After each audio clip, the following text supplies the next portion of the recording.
welcome back. My name is Courtney, and this is the Accounting Struggle, where we speak about our struggles with accounting openly and honestly. We do not run from them. And today, I'm so excited because we are going to be going over 10 grown-up ways to spend your tax refund. Yes, people, it is that season, and people are getting tax refunds, and you're ready to, your mind is just already racing. You got the call back saying how much you were getting. And you're like, yes, I'm getting this, this, and this. I'm buying new bundles. I'm getting lashes. I am getting nails. I am getting a new bag. Slow down. Let's talk about 10 grown-up ways to spend your tax refund. Now, I know you have all these phenomenal ideas about things you want to do with your money.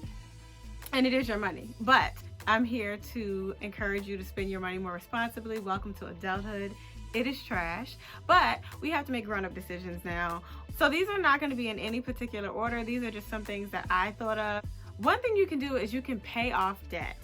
So if you have any small personal loans, or if you have any credit card debt, like looming balances, like a $850 here, maybe a department store card, things from Christmas, from last year, or just even like a small personal student loan, like the one you have to take out in your senior year when you've run out of federal spending. Is that anyone's story but mine?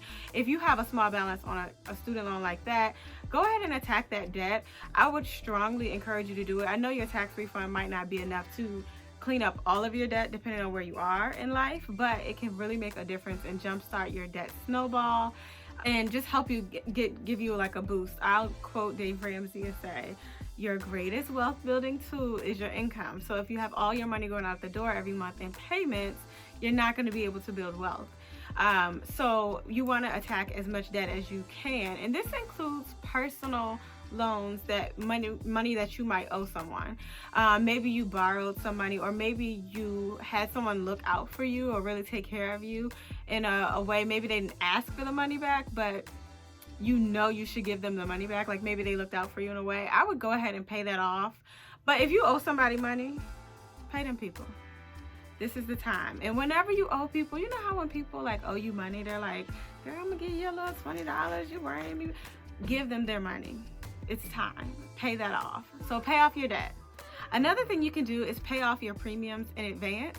So if you have any like auto insurance premiums, or like life insurance premiums, they usually are in 6 or 12-month terms for the year, but you pay month to month.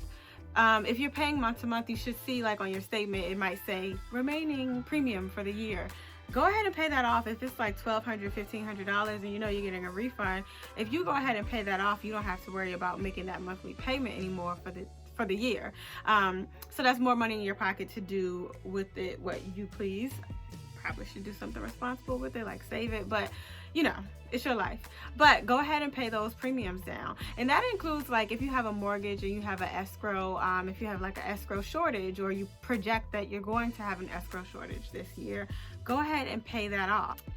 One other thing that you could do is you can do some home repairs or car repairs, not improvements. So not like, oh, I really want this spoiler on my car, or I really want, you know, a new bedroom suite. That's not what I mean, like actual improvements, like that faucet that you have to turn on with the pliers because it has that leak and you've just ignored it for 6 months. Go ahead and take care of that. Or if your tires are really ragged and you can see like the thread hanging out, go ahead and get you some new tires for your car. It's going to be a rough winter. Take care of those types of responsible things that you wouldn't want to do if you just were on the paycheck to paycheck cycle. Now you've come into a few extra dollars. Go ahead and take care of those important things. Like if you know you need to get a little bit of maintenance on your car, or if you know you have a bad leak or something like that that could progress into a way more expensive problem, go ahead and take care of it now while you have the extra cash. One more obvious thing that you could do, and hopefully everyone is so financially savvy that this is no one's story, but in real life, sometimes people fall behind on bills. If you are behind on any bills and you've just kind of gotten used to being behind on them, and you're like, I'm gonna pay them when I can, go ahead and take care of that. That doesn't necessarily fall under the debt category. If it's not loans, maybe you have your electric bill, maybe you do that thing where you just pay like the suggested amount, but you know that there's a larger balance there looming in the background, or maybe you need to catch up on, you know, a cell phone payment or whatever it is. Catch up on your bills. Make sure you're at least current, but I would say maybe even try to get ahead by 1 or 2 months just to build in some extra cushion for the rainy days that could be ahead.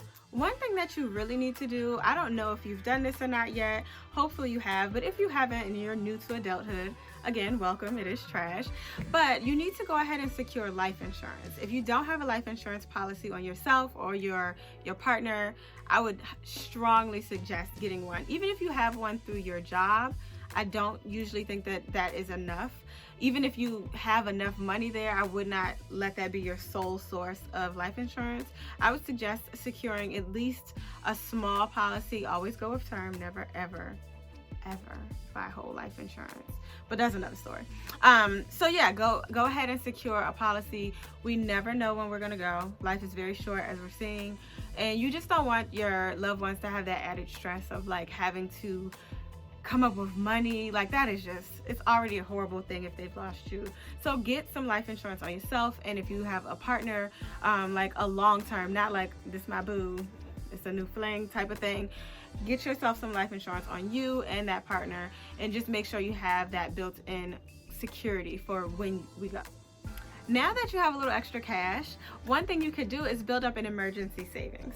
So depending on where you are, if you have debt, y'all, I'm a very big Dave Ramsey supporter, so I'm probably just regurgitating so much stuff that you hear from him if you listen to him. But if you do have debt, I wouldn't build up like a 6-month emergency fund, but you do want to have like your $1,000 emergency fund just for like getting a little bit of distance between you and like, I always think of the $1,000 thing as like 2 deductibles. If you have a car accident, you have to pay a $500 deductible, or if you have like maybe you have a deductible on your your home insurance, you want to at least have enough to pay for those types of emergencies. But if you're paying off debt, then you really shouldn't be piling up cash. But always have at least $1,000 saved. So go ahead and stash that, put that in your savings. If you don't have debt, definitely start your 3 to 6 months emergency fund. Something that I think that is very underrated, but it's so important, and I know this is going to sound super cheesy, but you should bless someone. If you have the extra cash and you are in a position, not you're scraping by, but you're going to treat all your friends. I pull up at the club VIP, gas tank on E, but all drinks on me. That is not what I'm talking about. We're not doing that. What I'm saying is, if you have this extra cash, you don't really need it, you're not behind on anything, you're caught up, you're good, life is great, then go ahead and bless someone. That could be your church if you're into the churches. That could be just your favorite organization. It could be a person, somebody, like I said, that maybe has looked out for you while you were in school or while you were in your broke stage, if you've ever had that. Just bless someone. Maybe give them 10% of your refund, whatever amount you're comfortable with, but try and give some money away, not recklessly, but do something positive. You will be surprised how good that's going to make you feel. Take someone to like a really nice dinner, somebody who deserves it. Maybe treat someone to like a massage. Again, this is if you are in a position to help. Do that with your money. Bless someone. Now, if you have a little extra cash, I would also suggest investing in yourself. People always talk about investments and savings and retirement, and that's really important, especially while we're young. But invest in your business. Maybe you work, but you have something that you're trying to do on the side, or maybe you are trying to do that full time. Maybe you do freelance photography on the side. I actually worked with a girl who was at a firm that I worked at, and she did freelance photography. So, you know, if you need to buy a new camera, or if you have your eye set on a new laptop for maybe you make YouTube videos like me, go ahead and purchase the equipment that you need. Invest in your business. Maybe you need to buy a trademark, or get some training on that will actually help you. Take a course, one of those things that you wouldn't normally want to pay for during the year, but now you have this extra cash. I would say go ahead and invest in your business, which is essentially investing in yourself. Now y'all, I know you got some parking tickets laying around. If you went to VCU like me, you park on the street, tickets every day, all day. So if you have any like lingering parking fees or tickets that are outstanding, any type of traffic violations, that notice when you went through the Easy Pass and you knew you weren't supposed to, that came in the mail that you've been ignoring, go ahead and pay that off. Those little things that are there, that are in the background, that one medical bill where you're like, oh, I'm not paying that, pay it. Get it out of your hair. You don't want things going to collections. You don't want to lose your license or get restricted. Like, none of that is a good look. So go ahead and take care of all of those things. And finally, if you are looking to do some traveling, or you know that traveling is in your near future and you do not have a passport yet, go ahead and get your passport. That only costs about $200 I think, just to get the application. I mean, a picture, you can take that at like Walgreens for like no money. I think it's less than $20. And maybe you can start your savings fund for vacation, but treat yourself. If you're working on the CPA exam, go ahead and plan out your victory trip. You know you're gonna pass, so go ahead and start planning for where you're gonna treat yourself on a lovely vacation once you're done. Get your passport now and just put a few dollars away into your vacation fund that you're gonna save for as motivation. Every time you're studying, every time you're passing a new section of the exam, you're gonna be like, yes, St. Lucia's around the corner, or wherever you're gonna go. Another thing that I wanna say before I close out is, if you are finding that every year you're getting back these really massive refunds, you may wanna reevaluate your withholding. You're probably taking out way too much taxes. Now, if this is like a one-off thing, that's different, but if you're getting back thousands and thousands of dollars every single year, just reevaluate how much you're having withheld from your check, because again, this is your money. This is money that's coming out of your check every single time you get paid, and the government, you're just giving it to them interest-free, and they're like, girl, we're gonna give you your money back when we feel like it. And that's what they do, and then you pay someone to prepare your taxes to tell you how much money you overpaid the government. That's not what we want. So if you're getting back way too much money, enjoy it this year and then reevaluate, because you do not want to be getting back thousands of dollars in 2020. That is not the look. So those are my 10 grown-up ways to spend your tax refund. I hope that you found this video to be helpful. If you did, be sure to give it a thumbs up, like, comment, subscribe, join the Accounting Struggle family. It's lit over here. You know, we're popping in these streets, in these accounting streets. So yeah, it's been great having you guys again. Thank you so much for watching, and I'll see you in the next video. Bye.